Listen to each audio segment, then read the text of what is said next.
Right after the 2026 Royal Rumble, I made a video where I predicted the full 2026 Elimination Chamber match card, and in this video, I'm going to be looking back at those predictions and seeing how good or bad they were.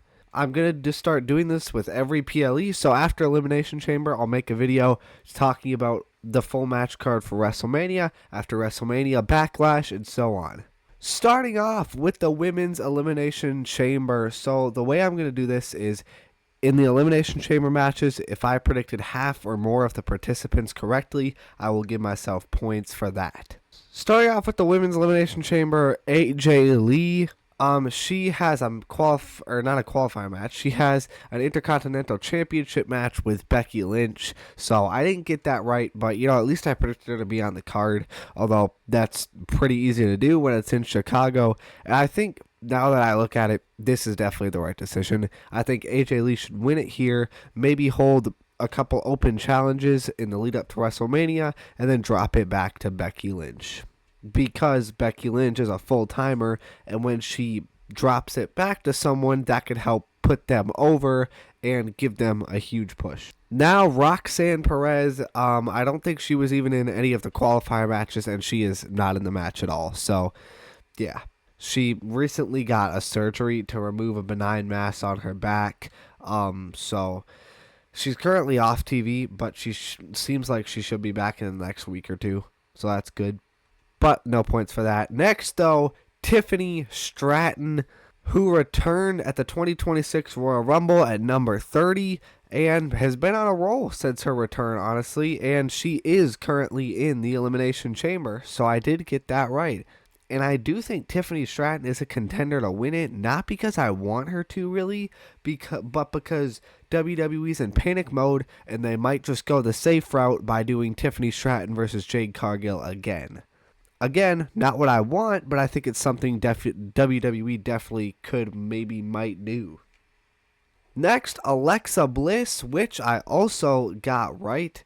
I do think Alexa Bliss is a contender to win this because I think a triple threat between Alexa, Charlotte, and Jade would be kind of interesting. However, Charlotte is not in this chamber because Kiana James qualified, shocking the world, pinning Charlotte Flair. So I was thinking, maybe Alexa's breakup could pan out in the chamber, but that's obviously not going to happen. But nonetheless, I got points for that. Next, I predicted Sol Ruca, and she hasn't even been in any qualifiers, so definitely no points for that. She's firmly in a feud with the NXT Women's Champion, JC Jane, and Fatal Influence with Zarya, so nothing for that. And then Lyra Valkyria, who is in a qualifier match against Rhea Ripley and Ivy Nile, and she did not win. She ended up taking the pin, actually, from Rhea Ripley, who is in the chamber.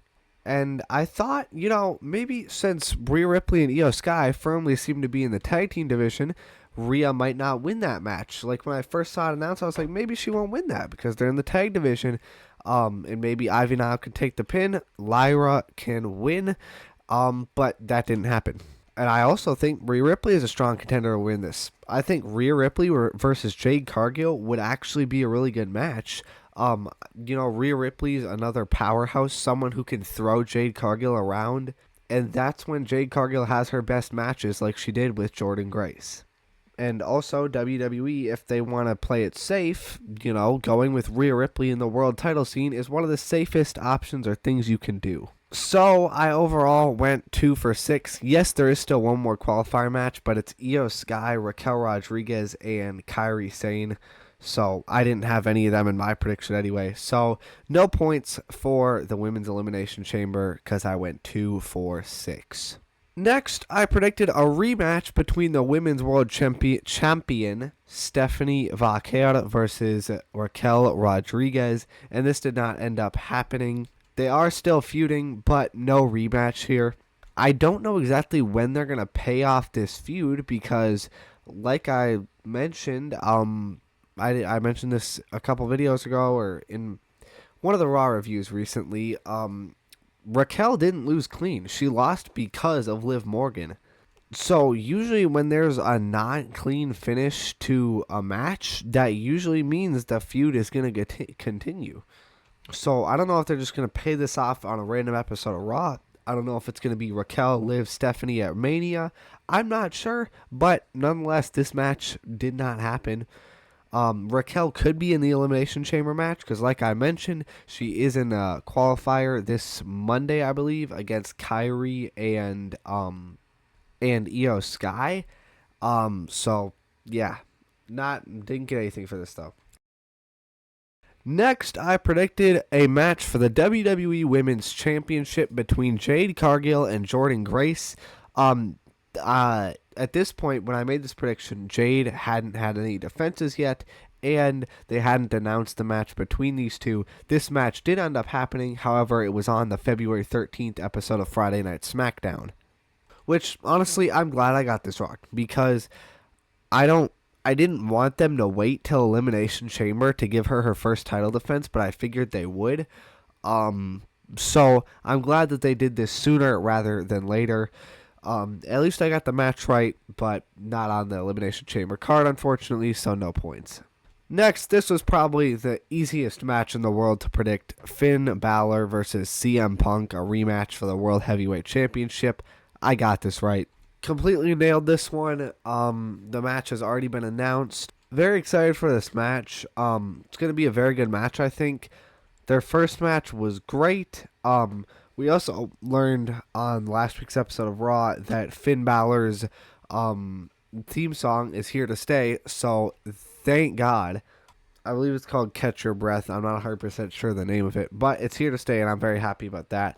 Super excited for this match. However, I think it's extremely obvious that Finn Balor is not winning this.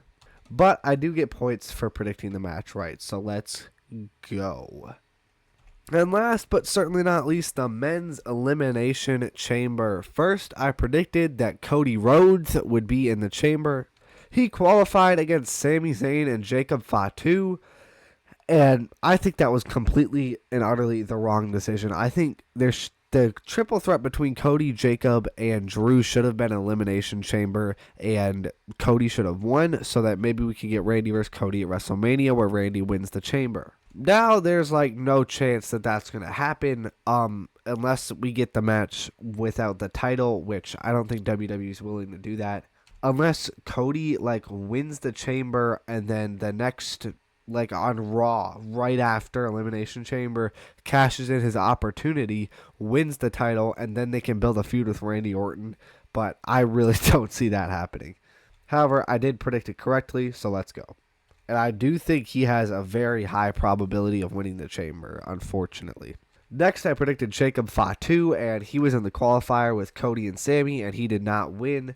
He was taken out by Drew McIntyre, costing him the match. So, straight up, just didn't get this one right. Next, I predicted the megastar L.A. Knight. Yeah! And I nailed it. He won in a qualifier match. He defeated Austin Theory and Penta in a qualifying match due to the help of the Masked Man. And definitely the right decision. Penta's now going after the IC title. He's the #1 contender. And Austin Theory, he seems to be the same old Austin Theory because WWE doesn't want to do anything with him, it looks like, even though they absolutely should be. And he's one of the most underrated wrestlers on the roster. I mean, the dude's just been disrespected his whole career. He won Money in the Bank and cashed in on the United States Championship. Who does that? But that's besides the point. I did predict LA Knight to be in the chamber, and I was right. Now, do I want LA Knight to win the chamber? Yeah. But do I think he's going to? No. Because, I mean, things just don't line up this year. First, WWE just hates him, and they never want to actually pull the trigger on him winning a world title. But also, him versus Drew McIntyre just isn't a very appetizing match. So I don't think this is the year for LA Knight. I don't think this is the time where he wins a world title. Maybe later in the year, but not at WrestleMania. Next, I predicted Braun Breaker, and who knows? I could have been right about this, but we will never know because he ended up having to get hernia surgery and is out for 12 weeks to 6 months. It is reported that him and Seth Rollins are both rehabbing their asses off to try to get back as soon as possible, but I could see Seth Rollins getting back for WrestleMania, but definitely not Braun Breaker. I think Seth Rollins will probably return as the Masked Man, attack Bronson Reed in the Chamber, and face Bronson Reed at WrestleMania. But I did not get this one right. Next, I predicted Randall Keith Orton to be in the Elimination Chamber match. And I nailed it. He defeated Solo Sikoa and Aleister Black in a qualifier match on SmackDown to qualify, pinning Solo Sikoa. Definitely the right decision. I was hoping that this would lead to Randy winning and Cody winning the title and them fighting at WrestleMania, but I don't think Randy Orton's going to win anymore, honestly. I mean, Randy Orton and Drew McIntyre have some history, but, like, none of their matches were particularly great. They were kind of limited with what they could do. I guess it wouldn't be a horrible match, but there's definitely better matches out there, I think. So I think he still could win it. I just don't think it's very likely. And last but certainly not least, I predicted Samuel Zayn, and I was incorrect. He was in the qualifier against Cody and Jacob, and ended up eating the pin from Cody Rhodes. Although I kind of liked that I was wrong on that, because we have Trick Williams and Javon Evans in the Elimination Chamber, which I am super excited and hyped for. We do still have one more spot left, and that will be decided on Monday Night Raw. On Monday Night Raw tonight, in a qualifier match between Bronson Reed, Jey Uso, and the original El Grande Americano. I do think Bronson Reed will end up winning that, and he will be the last man in the chamber. And like I said, get attacked by the Masked Man. It'll be revealed to be Seth Rollins, because they cannot stretch this out past Elimination Chamber. It'll be Seth Rollins, start their feud, and have a match at WrestleMania between Seth Rollins and Bronson Reed. But yeah, overall, I got 2 matches right out of 4, so not terrible, but not very good. I will be making a video this Thursday making my final predictions, where I'll talk about who I think is going to win every match, if I think there's going to be interferences, any run-ins. I'll discuss who I think will come out of the box, or what I think will come out of the box. But yeah, that's coming this Thursday. Make sure you watch that if you want. Thank you so much for watching. Like and subscribe if you want, and